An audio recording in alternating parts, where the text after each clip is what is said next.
తెలిసినటువంటి ఒక సహోదరుడు, తనకి ఎప్పటి నుంచో పోలీస్ అవ్వాలని చాలా ఆశ. ఎర్లీ మార్నింగ్ వెళ్ళడం, చాలా కష్టపడి చదువుతూ తను పోలీస్ అవ్వాలనే ఆశతోటి ఎంతో ఉన్నాడు.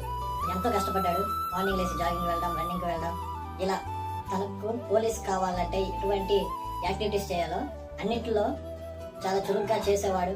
ఎంతో కష్టపడ్డాడు. అయితే మెయిన్ ఎగ్జామ్స్కి వచ్చేసరికి తను చేసినటువంటి చిన్న పొరపాటు వల్ల, లేట్గా వెళ్ళడం వల్ల, జస్ట్ ఒక 10 నిమిషాలు ఎగ్జామ్ హాల్కి లేట్గా వెళ్ళడం వల్ల ఎగ్జామ్ రాయడానికి పర్మిషన్ ఇవ్వలేదండి. అయితే నేను మీతో ఈ మాట ఎందుకు చెబుతూ ఉన్నానంటే, ఈ లోకపరమైనటువంటి ఎగ్జామ్స్కే ఆ యొక్క రూల్స్ అండ్ రెగ్యులేషన్స్ ఉన్నప్పుడు దేవుని దగ్గరికి వచ్చేటువంటి నీవు, దేవుని మందిరానికి వచ్చేటువంటి నీవు సమయాన్ని గమనిస్తున్నావా లేదా అనే విషయాన్ని గమనించుకోవాలి. ఎగ్జామ్కి లేటు రాబట్టే కదా అతను ఎగ్జామ్ రాయలేకపోయాడు. జస్ట్ ఒక 10 నిమిషాలే, ఏం కాదులే అనే భ్రమలో మనం ఉంటాం. అయితే ఆ 10 నిమిషాలు 5 నిమిషాలు దేవునికి ఎంత ముఖ్యమైనవో మనం అర్థం చేసుకోవాలి. నువ్వు మందిరానికి ఏ సమయానికి వస్తున్నావు ఒకసారి ఆలోచించు.